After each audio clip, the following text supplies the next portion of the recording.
안녕하십니까, 인사인입니다. 오늘은 AI가 주도하는 새 슈퍼사이클에 대해서 얘기해 보겠습니다.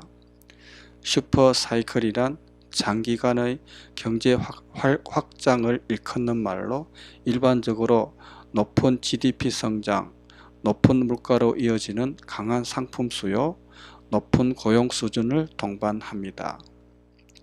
경기가 불투명하면서 주가도 불확실하던 22년 말에 챗GPT 3.5가 발표되면서 AI 시대의 서막을 열었습니다. 1년 반 정도의 기간 동안에 AI는 제조, 물류, 자율주행 등의 분야에 획기적이고 가시적인 효과를 나타내고 있으며 하드웨어와 소프트웨어 전반에 인프라를 깔아가는 초기 단계를 지나가고 있습니다. 인터넷이 시작되던 1990년대 초기에는 통신망을 까는 업체가 1차로 수혜를 받기 시작했습니다. 현재는 엔비디아가 그 시절 통신망을 까는 업체라고 할 수 있습니다. 최근 엔비디아 주가가 거의 쉼없이 1년 반을 달려 시가총액 1위를 달성하면서 이 흐름이 고점이 아닌가 하는 우려와 함께 CEO인 젠슨 황을 포함해 내부자들도 수익 실현을 하고 일반 투자자들도 이제는 수익 실현을 하고 하락에 대비해야 할지를 고민하고 있습니다. 하지만 조금만 떨어져서 바라보면 AI라는 개념이 본격적으로 회자되고 빅테크들이 천문학적인 돈을 투자하기 시작한 지는 아직 2년이 되지 않았습니다. www로 시작하는 인터넷 산업을 보면 1990년대 초에 본격적으로 시작되어 25년을 지나오면서 이후 PC, 이메일, 스마트폰, AI 등으로 이어지면서 계속해서 확장되어 그야말로 슈퍼사이클이 아직도 진행되고 있습니다. AI의 서막이 열린 사건은 인터넷의 서막이 열린 사건의 수백, 수천 배의 규모인 걸로 업계는 보고 있습니다.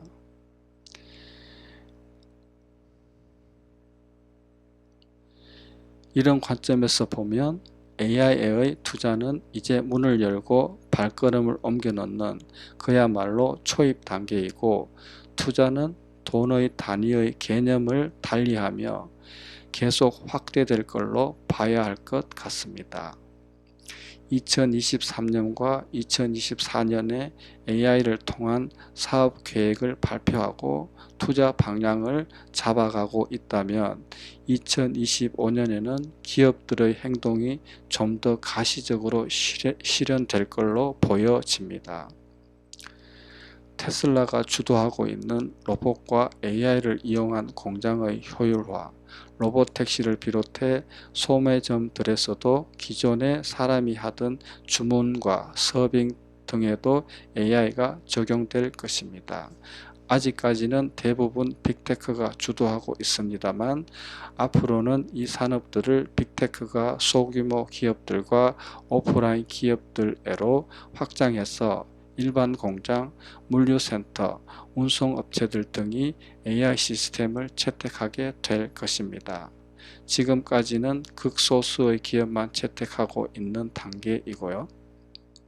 내년이 되면 생산성이 개선되면서 소비자들까지 느낄 수 있을 정도로 가시화될 걸로 보여집니다. 공장에 사람들이 획기적으로 줄어들 것이고, 그나마 남아있는 공장 직원들도 태블릿 정도만 들고 다니면서 로봇들을 관리하는 정도의 업무만 하게 될 것입니다. 클라우드를 한번 살펴보면요, AI가 돌아가기 위해 가장 기본적으로 필요한 것이 클라우드 개념인데요. 클라우드는 대형 서버로 구름이 비를 머금듯이 데이터를 보관하면서 24시간 돌아가는 어마어마한 크기의 컴퓨터라고 할 수 있습니다. AI를 작동하는 데 있어서 제일 큰 비용이 들고 큰 돈이 없으면 자체 클라우드를 가질 수가 없기 때문에 대부분의 회사들은 몇몇 큰 회사들을 소유의 클라우드를 대여해서 사용하고 있습니다.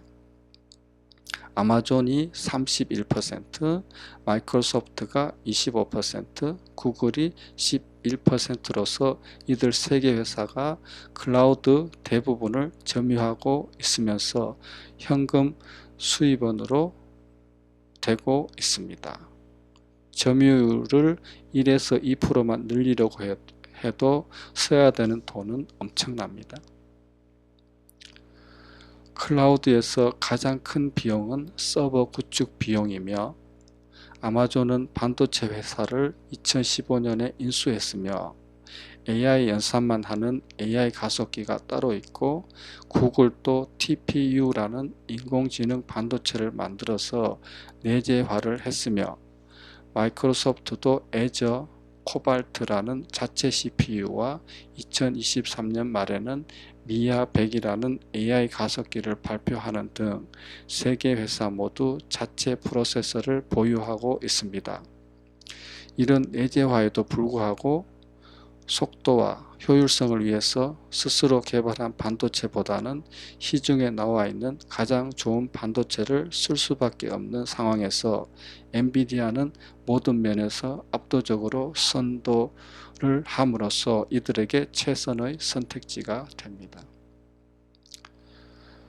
반도체는 크게 두 가지로 나눌 수가 있습니다.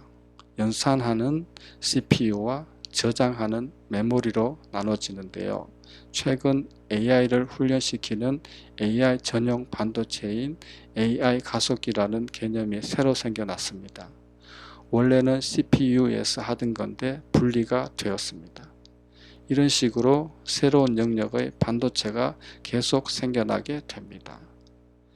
새롭게 생겨난 반도체 개념을 두어 개 살펴보겠습니다. 먼저 DPU, 서버로 계속해서 데이터가 들락날락하게 되는데 이들 데이터를 관리하지 않고 방치하면 악성 데이터가 서버를 망가뜨릴 수가 있는데요. 이 데이터들을 경비처럼 출입을 관리하는 반도체가 데이터 프로세싱 유닛, 즉 DPU인데요. 클라우드가 늘어날수록 이쪽 수요가 늘어나고 있습니다. 다음으로 Field Programmable Gate Array, 즉 FPGA가 있는데요. 기존 반도체는 만들어지면서 기능이 정해져 있습니다. 메모리, CPU, AI 가속기 등등으로요. 이와는 다르게 생산할 때는 그 기능이 정해져 있지 않고 사용자가 프로그래밍 하는 것에 따라 그 기능이 정해지는 반도체가 FPGA인데요. 한쪽 기능을 강화하고 빼고 할 수 있습니다. 군사용 같은 특수 반도체는 수요가 많지 않은데 이런 것 때문에 새로운 반도체를 만들기가 쉽지 않습니다. 변화되는 반도체 환경에서 매번 새로운 반도체로 교체하기에는 비용이 너무 많이 들고 새로운 반도체를 설계해서 만들어내는데 2년 정도가 소요되기 때문에 이러한 분야에 FPGA를 적용하면 조금 성능이 떨어지더라도 장기간 효율적으로 사용할 수 있습니다. 일반 반도체보다는 당연히 비싸고요. 마이너하고 틈새 시장이었는데 갑자기 커졌습니다. 커진 주된 이유는 클라우드의 급성장입니다.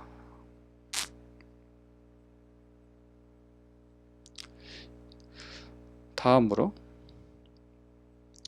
쉽게 말해 여러 개의 D램을 쌓아 만든 HBM이 있는데요. 고성능 반도체이지만 수율이 잘 나오지 않고 개발 비용은 많이 든다는 이유로 한때 시장의 50%까지 점유했던 삼성이 개발을 망설였는데요. 이후 AI 시장이 급등하면서 이런 고성능 반도체의 수요도 빠르게 성장하고 있습니다. HBM도 클라우드 시장을 고려하지 않았을 때는 수요는 없고 비용만 많이 드는 분야였는데요. AI가 활성화되면서 과거에 필요 없었고 가격만 10배에서 20배 높았던 반도체들도 수요가 폭발하고 있습니다. 클라우드가 돌아가고 클라우드 위에 AI가 돌아가고 AI는 클라우드 없이는 안 돌아가는 구조 속에서 수요는 폭증하고 있습니다. 앞으로도 수요는 계속해서 미친 듯이 늘어날 것으로 보입니다. 자율주행 같은 분야에서 데이터가 기존의 텍스트에서 이미지나 영상으로 변형되면서 데이터량이 더 폭증하게 되고 여기에 이 이미지나 영상이 실시간이 되면 더 폭증하게 됩니다. 현재는 이미지나 영상 포션이 미미하지만 이제 시작이고 앞으로 늘어날 가능성이 엄청나다고 할 수 있습니다. 주가도 이런 관점에서 봐야 합니다. 엔비디아는 사상 최고가를 계속 갱신하며 시총 1위를 터치하고 있지만 이제 시작이라고 볼 수 있으며 현재 130달러 부근인 주가는 200달러를 어렵지 않게 넘길 것으로 보여집니다. 주가는 선행성이 있으므로 앞으로의 발전이 이미 주가에 선반영되어 있을 수는 있기 때문에 단기적으로 등락을 보일 수는 있습니다. 한편 현대차와 테슬라가 주도하고 있는 로봇으로만 돌아가는 공장, 다른 자동차 회사들도 발빠르게 이 방향으로 쫓아가고 있습니다. 하지만 중요한 것은 변화가 아직도 1%도 진행되지 않았다는 것입니다. 테슬라 보스의 공장 투입이 임박했습니다. 거기에 들어가는 데이터량은 앞으로 수십 수백 배가 될 것입니다. 여기에 필요한 클라우드 수량의 1%도 아직 안 만들어져 있습니다. 인터넷 초기에 설비 투자를 주도하며 주식시장을 이끌다 하락의 길을 걸었던 시스코처럼 엔비디아는 할 일을 다하고 내리막길을 걸을 때가 된 걸까요? 그러기에는 엔비디아의 주가는 지금쯤 고점을 치고 수익 실현 등의 효과로 무너지기 시작해야 하는데 수익 실현으로 나오는 물량을 누군가가 다 받아 먹으면서 하락이 아닌 상당한 폭의 상승을 계속하고 있습니다.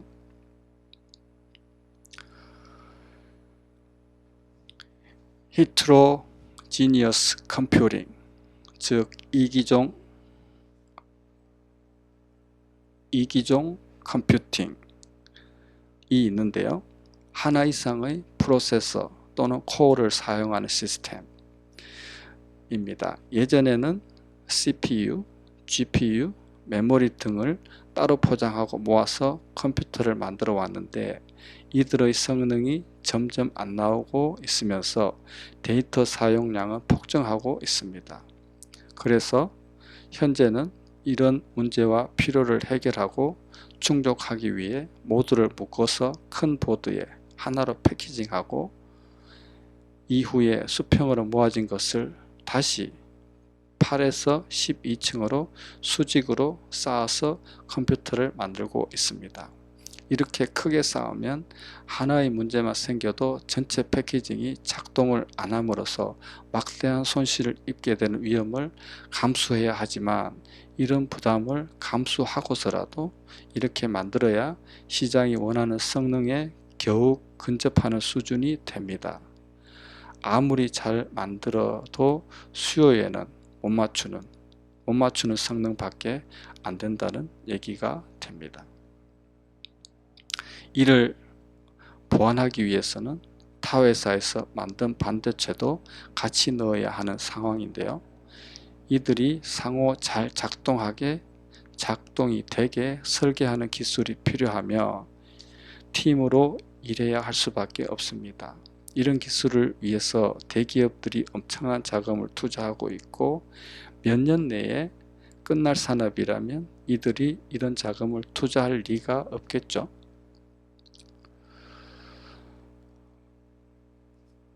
Compute Unified Device Architecture, 즉 CUDA는 엔비디아가 만든 GPU 플랫폼 및 API 모델이라고 설명되어지는데요. 쉽게 말해 애플 생태계 내에서 사용되어지는 앱스토어와 같은 역할을 쿠다가 GPU 내에서 한다고 보시면 됩니다. 시장을 선점하고 주도해 나가는 업체를 아무리 큰 후발업체가 아무리 큰 돈을 쏟아붓더라도 따라잡기는 거의 불가능합니다. 예를 들면 삼성이 이제 와서 카카오를 따라잡겠다고 천문학적인 돈을 쏟아붓는다고 해서 생각대로 될까요? 애플의 앱스토어가 넘사벽이 되어 있는 것도 같은 원리를 통해서입니다. 엔비디아의 개개 반도체 성능 자체도 1차적으로 넘사벽이지만 GPU와 쿠다의 생태계도 어쩌면 수십 년 따라올 회사가 없을 수도 있는 것으로 보여집니다. 마치 애플이 선점하고 있는 생태계를 안드로이드가 어렵게 따라가고 있을 뿐 타의 추정이 불어대고 있는 것처럼요.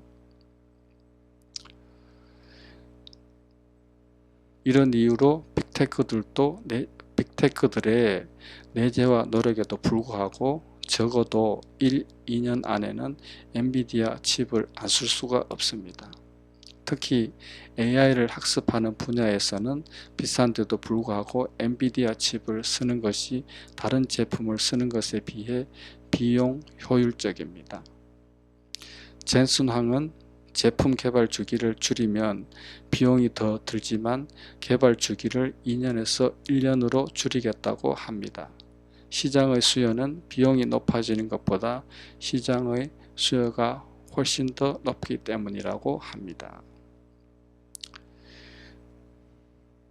지금까지 전체 시장에서의 AI와 엔비디아의 역할 등을 살펴보았는데요.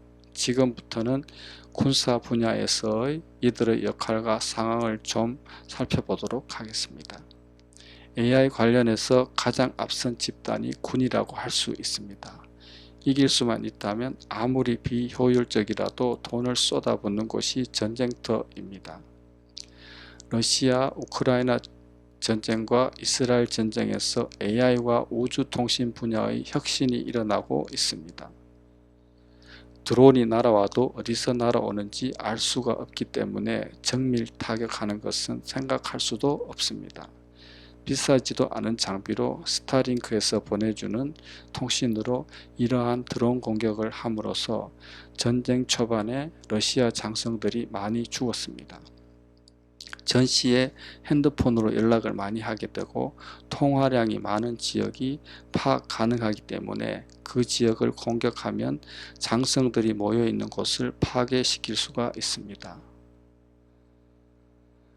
개별 무기의 성능이 안 좋더라도 이들을 잘 네트워크로 묶으면 비싼 무기를 쓰지 않고도 더한 효과를 낼 수가 있습니다. 이런 일들이 가능하기 위해서는 저궤도 위성 통신망이 필수적이고 지금은 스페이스X에 전적으로 의지하고 있습니다. 최근에는 한국에서도 인공위성을 3개나 쏘았습니다. 우크라이나 전쟁에서 육해공 통신 시스템이 하나로 통합되어야 함을 배우고 여기에 대처를 하고 있습니다.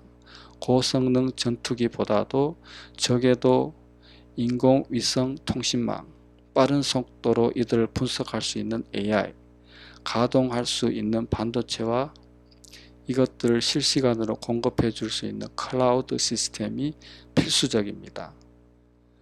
야외로 돌아다니는 군에도 뿌려줄 수 있어야 합니다. GPS는 미군에서 나온 것입니다. 서해에서 북한이 교란한 적도 있고요. 각국의 자체 GPS 시스템이 필요하지만 우리나라는 없습니다. 이것들을 만들려면 비용을 들여서 인공위성을 계속해서 쏘아야 합니다.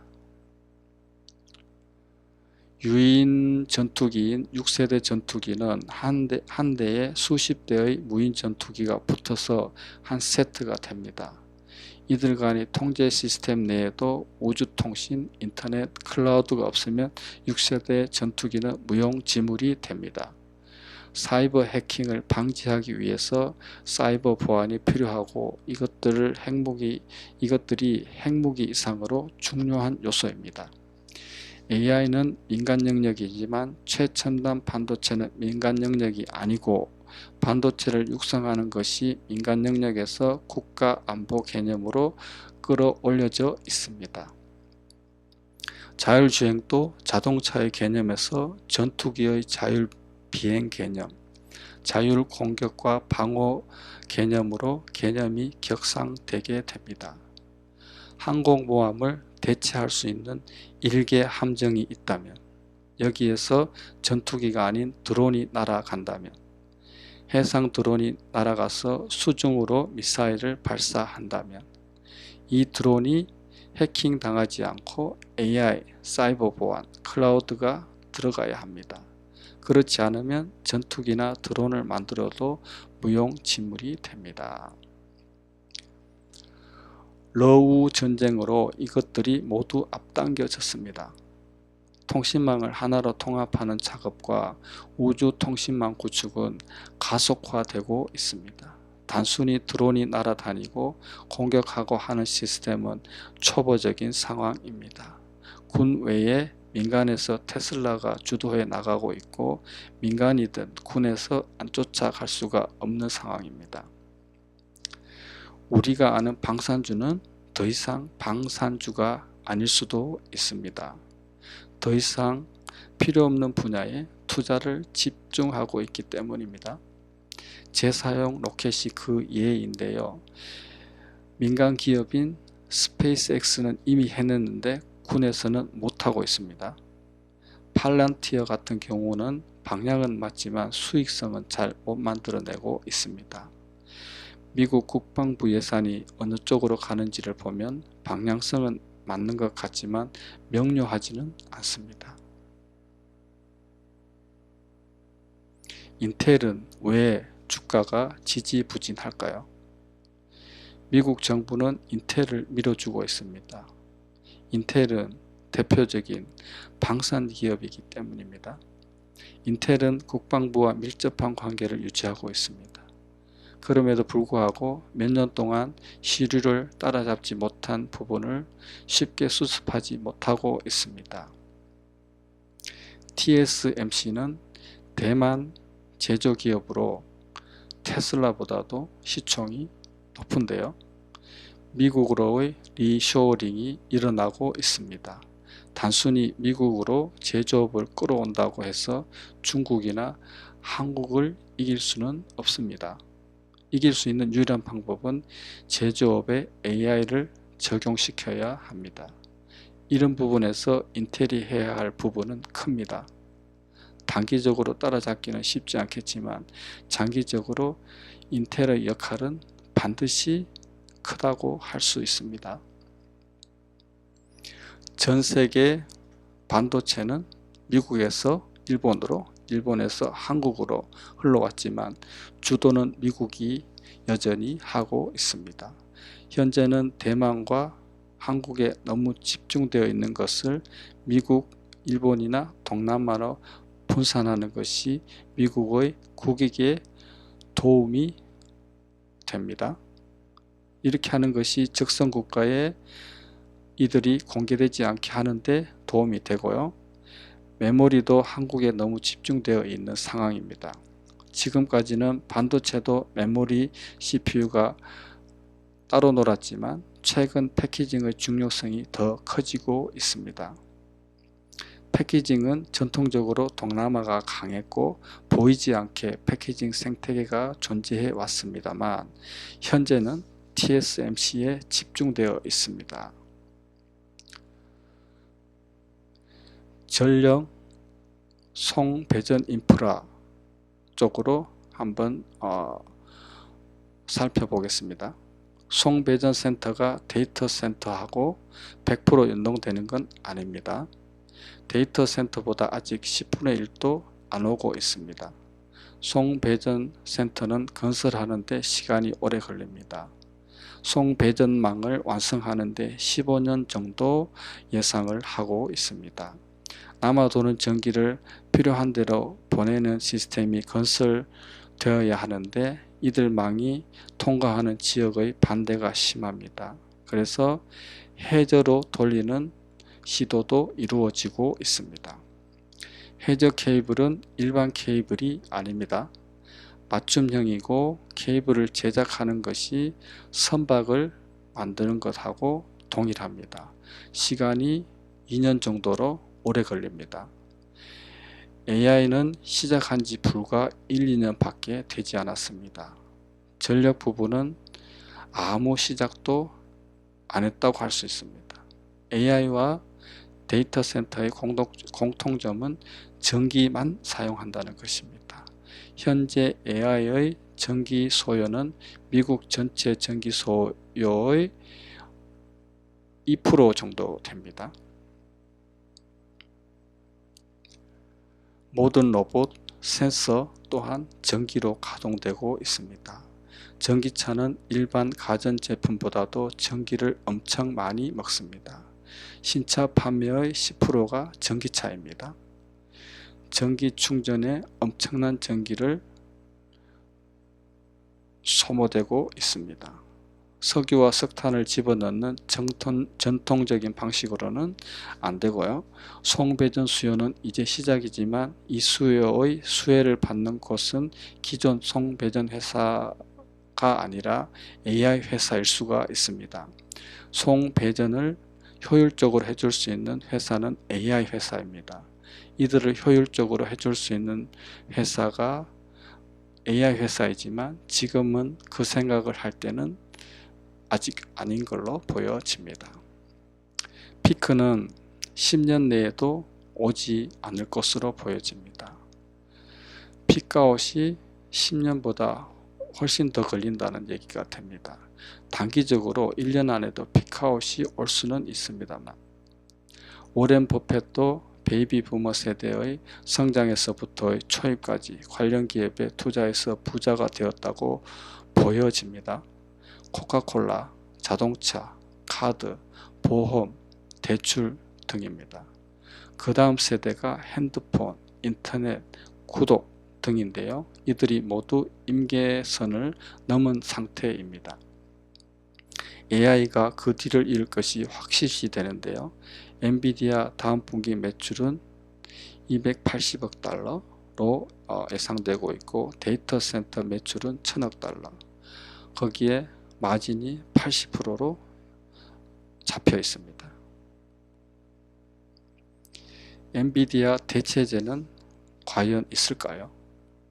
대체제는 없고 보완제라는 말이 맞을 것 같습니다. 컴퓨팅 파워 쪽을 살펴보면요. AI 가속기는 엔비디아 점유율이 70%가 넘습니다. 이 점유율이 깨지는 것은 확실합니다. 하지만 AI 확장 속도가 15배에서 20배이기 때문에 절대적으로 보면 엔비디아의 수요는 점유율이 내려가더라도 어마어마할 것도 확실하다고 볼 수 있습니다. 어차피 엔비디아가 필요량의 100%를 채울 수는 없습니다. 그래서 어쩔 수 없이 엔비디아 의존도를 줄이는 것이 마치 대체제를 찾은 것처럼 보여집니다. 오늘 내용의 많은 부분을 서병수 작가의 AI 슈퍼사이클이 온다를 참조했음을 알려드리고 이들이 이끌어가는 AI 시대에 잘 판단하시어 성공 투자하시기를 바랍니다. 구독과 좋아요 부탁드리고 흥미있는 주제로 또 찾아뵙겠습니다. 감사합니다.